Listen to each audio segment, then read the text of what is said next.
फतेहपुर मकबरा को लेकर जिस तरीके से देश में जो तस्वीरें पेश की जा रही हैं उसको देखकर तो यही कहा जा सकता है कि क्या कहें, किससे कहें या फिर कहें ही क्यों।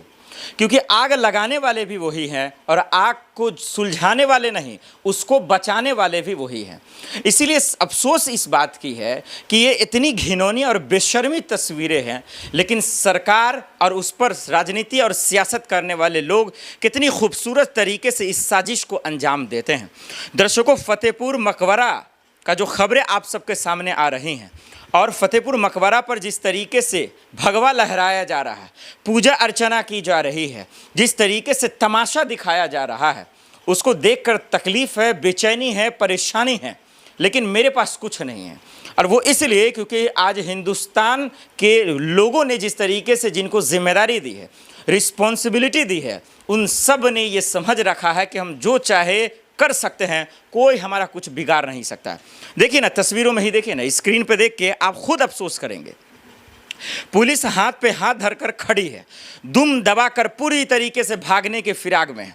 और किस तरीके से ये भाजपा के गुंडे कहें या फिर देश के आतंकवादी कहें या मवाली कहें या गुंडे कहें, ये लोग खुलेआम कानून के सामने, सिस्टम के सामने किस तरीके से जो है लफंगई गिरी, किस तरीके से बदमाशी करते नज़र आ रहा है, किस तरीके से जो है हिंदू मुसलमान करने की साजिश रची जा रही है।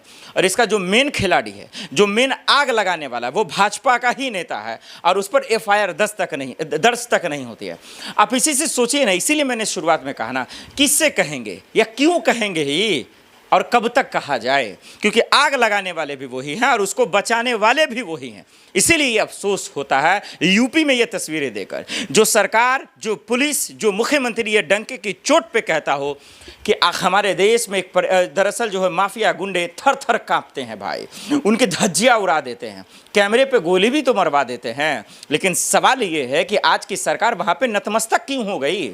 आप देखिए ना, पुलिस है ना, ये देखिए भगवाधारी गुंडे, ये हिंदू संगठन के जो लोग हैं, जो बदमाशी पे उतर आए हैं, जो सड़कों पर गुंडाईगिरी कर रहे हैं। और इतना ही नहीं, ये तो देखिए, ये फतेहपुर का मकबरा है, इसको दरअसल मंदिर बता रहे हैं, इसमें पूजा करेंगे ये लोग, भाई साहब लोग यही नया भारत बना रहे हैं। ये मोदी जी और योगी जी का ये नया भारत है, जिसमें सिर्फ नफरत है, जहर है, एक दूसरे को लड़ाने की साजिश है, हिंदू मुसलमान को बर्बाद करने की तमाशा इन लोगों ने पूरी तरीके से बिखेर रखा है, पूरी तरीके से बना रखा है।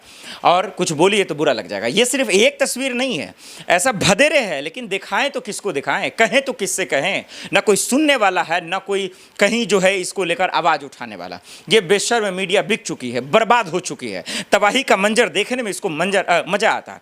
और ये जो लोग हैं, ये जो गुंडे हैं, ये दरअसल ये आम लोग हैं, ये मासूम है, इनका कोई कसूर नहीं है। भले ये हिंदू संगठन कहलाएंगे, भाजपाई के पिल्ले कहलाएंगे, कुछ भी कहलाएंगे, लेकिन मेन खिलाड़ी जो है, मेन माफिया जो है, वो दरअसल AC में बैठा हुआ है, वो दरअसल मंत्रियों के शरण में बैठा हुआ है। और इसीलिए इन मासूम लोगों को आग में झुलसने का काम कर रहे हैं।